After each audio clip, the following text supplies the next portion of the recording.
bizim bazı şikayetlerimiz vardı hayvanlarımızla ilgili. Kızgınlık göstermiyorlardı. Döl tutma sorunlarımız vardı. 5-6 tane kızgınlık göstermeyen hayvanlarım vardı. Tamam. Bunlardan sonuç aldım. Yani şöyle diyebilirim ki 2 ay içerisinde bu hayvanlarım şu an tohumlu. 1 ay kullandım.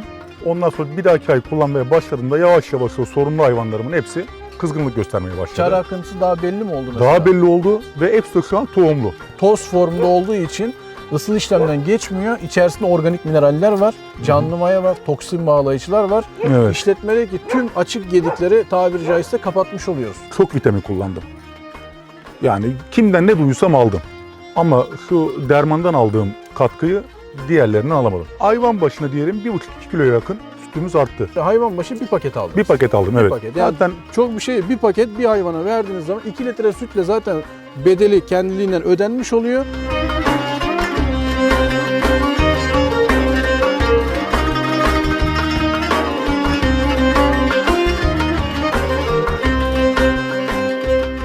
Dere Derman'dan merhabalar. Bugün Çanakkale Biga ilçesi Çelikgürük köyündeyiz.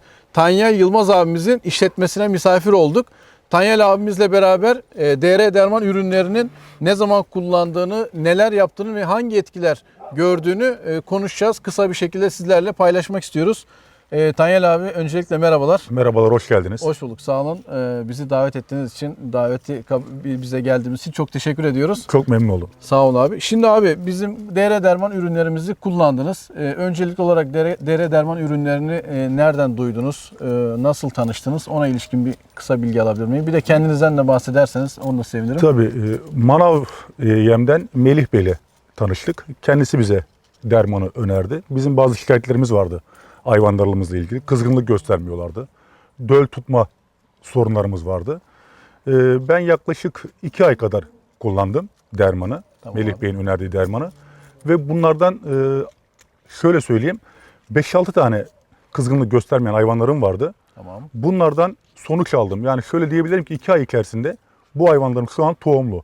Bu hayvanlar nereden baksanız bu 5 hayvan 6 ay veya bilemeniz 5 ay boşlu. Anladım. Yani kızgınlık göstermiyorlardı. Ya bunlar belki bahar döneminde doğum yapmışlardı. Mart'ta filan herhalde, Evet, Nisan'da. evet. Bayağıdan beri de Daha böyle uğraşıyordum. Aralığa kadar belki Kasım-Aralık ayına kadar sessizlik vardı. Vardı, evet. Kızgınlık göstermiyorlardı. İcraat yoktu, göremiyordunuz. Ademinlerini vuruyordum, yeldiflerini vuruyordum. Boğaz atmak için iğnelerini kullanıyordum. Ama ilk defa böyle bir sonuçla karşılaştım. Yani Sonuç alamadım. enjeksiyonu da vurduğunuz halde bir türlü çözüm olmadı. Aynen. Daha sonra dere dermanı süt propiremisi geldi herhalde size. Protein. Onu önerdiler. Onu kullandım. 1 ay kullandım. Ondan sonra bir dahaki ay kullanmaya başladığımda yavaş yavaş o sorunlu hayvanlarımın hepsi kızgınlık göstermeye başladı. Çare akıntısı daha belli mi oldu mesela? Daha belli oldu ve hepsi de şu an tohumlu. Ama Tohumlandı. atladığını falan da gördünüz. Tabii kızgınlığını çok iyi gösterdi. Hayvanlar salık vaziyette. Salık vaziyeti tabii. Açık besi zaten Açık besi yerlerimiz gibi. gördüğünüz gibi. Tamam. Evet. Dermanı kullandıktan sonra baya bize bir sonuç verdi. Çok güzel abi. Peki abi mesela orada kızgınlık kaçıncı günde takriben oluştu? Yani kullanmaya başladıktan sonra 10. 15. günden sonra mı?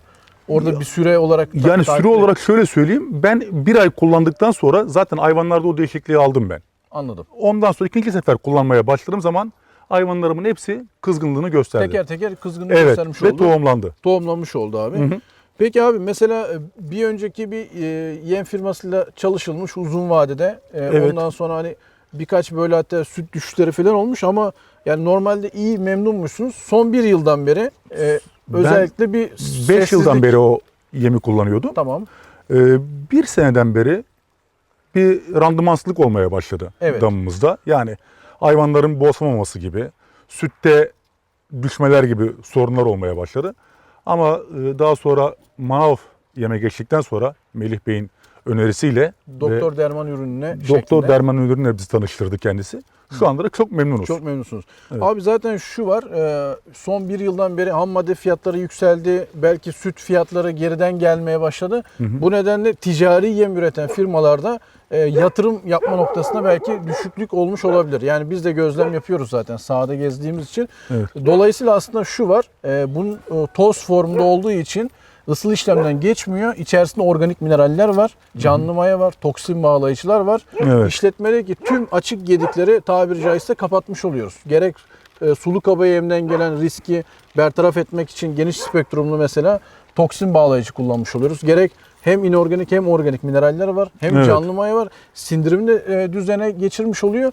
Bir kere vücudun normal fonksiyonlarını normale getiriyor. Eksik depoları dolduruyor. Hayvanın biyolojisini tekrardan harekete geçirmiş Zaten oluyor. Furkan Bey 15-20 gün içinde kullandıktan sonra dermanı özellikle bu fark ettiriyor hayvanlar üzerindeki. Süt olarak da artımını sağlıyor. Ne Kızgınlık kadar olarak mesela da. süt arttı abi? Hayvan başına diyelim 1,5-2 kiloya yakın sütümüz arttı. Günlük olarak da sabah bir bardak 250 gram, akşam bir 250 Aynen, gram. zaten ölçeğimiz var içinde. Bardağımız Ona göre var içinde. evet 500 gram verdiniz. Karşılığında 1,5-2 litre süt aldınız. sütümüz arttı. Bugün süt 3 lira ortalama yeni fiyatlarla beraber. Daha elimize geçmemesine rağmen. Geçmemesine rağmen ama geçecek inşallah. İnşallah. Tünelin ucunu gördük en azından. 2 litre süt 6 TL yapar. Bunun da hayvan başı zaten günlük maliyeti 6,7 lira. Evet. Bir 70 kuruşluk pay kalıyor. O da zaten tohum tutmayan bir hayvan ilk seferde daha bu ürün kullandıktan sonra tohumlayabilirsek ve dönmedikten sonra Zaten Furkan Bey 5-6 ay hayvan boş kaldıktan sonra komple ondan sonra bize zarar yazmaya başlıyor. komple zarar. Azdırıcı bir şekilde Tabii, bakmış oluyoruz. ona bakıyoruz, kısır.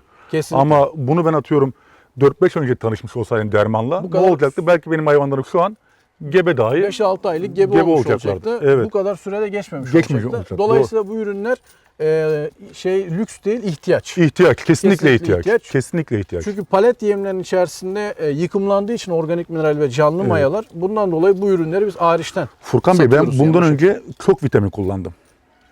Yani kimden ne duysam aldım.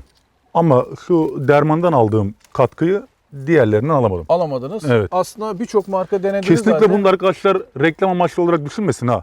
Onu Bunu- ifade ederseniz özellikle şunu da- biz bazen para verdiğimizi zannediyor. Biz Hayır, hayır, izleyenler hayır. öyle bir şey yok. Biz Bakın, Tanyel abiyle siz ilk bana defa görüşüyoruz yani. onu Para söyleyeyim. değil, ne verirseniz verin, benim hayvanım sağlıklı olmadıktan sonra Kesinlikle. bana bunu söyletemezsiniz.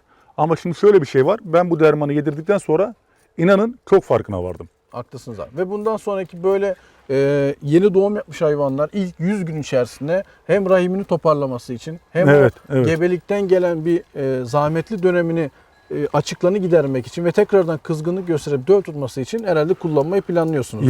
Yaşa devam edeceğiz yani Zaten devamlı. şöyle hayvan başı bir paket aldınız. Bir paket aldım, evet. paket. Yani Zaten çok bir şey, bir paket bir hayvana verdiğiniz zaman 2 litre sütle zaten bedeli kendiliğinden ödenmiş oluyor. Üstüne vakit kaybı yaşanmadan manevi Hayvanımız olarak sağlıklı da oluyor. yıpranmadan dama da Evet. girmek istemiyorum dediniz ya az önce ön sohbette. daha demin şimdi şöyle bir şey oldu. Ben devamlı bir yemi yediriyordum. O ara gene böyle bir arkadaşlar geldi. Bana yem önerdiler. Ben o yemi kullandıktan sonra daha da bir gerileme oldu. gerileme oldu. Hayvanlarımda olsun, sağlığında. sütümde olsun. Evet. Ama ondan sonra tekrar manav yeme ve dermana tanıştıktan sonra diyebilirim ki onların da üzerine yavaş yavaş çıkıyoruz. Anladım. Çok güzel abi. Evet, sizlerle Tanyel abimizin bu öyküsünü paylaşmış olduk. Biz şu anda Dere Derman'ın Türkiye satındaki bayiliklerini vermeye devam ediyoruz. Şu anda İzmir, Edirne, Keşan, Kırklareli, Konya, Adana, Çanakkale taraflarında bayiliklerimiz tamamlanmış oldu.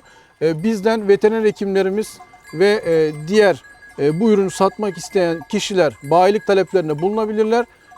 Stok problemi olmaksızın Türkiye'nin her yerine ücretsiz kargo ile biz bunları göndermeye bugün hazırız. Bu şekilde bizlerin videolarıyla ve kullanıcı öyküleriyle sizleri buluşturmaya devam edeceğiz. Bu videomuzu beğendiyseniz beğenmeyi, kanalımıza abone olmayı unutmayalım. Bir başka başarılı DR Derman öyküsünde görüşmek üzere. Şimdilik hoşça kalın. Tanyel abi size de çok teşekkür ediyoruz. Ben teşekkür ediyorum ilginiz için. Sağ olun. Gerçekten güzel bir yem, güzel bir katkı maddesi üretmişsiniz. İnşallah hep böyle devam ederiz. İnşallah. Çok sağ olun. Çok Ben teşekkürler. teşekkür ediyorum. Sağ olun geldiğiniz Hoşça için. kalın. Ayaklarınıza sağlık. Sağ olun.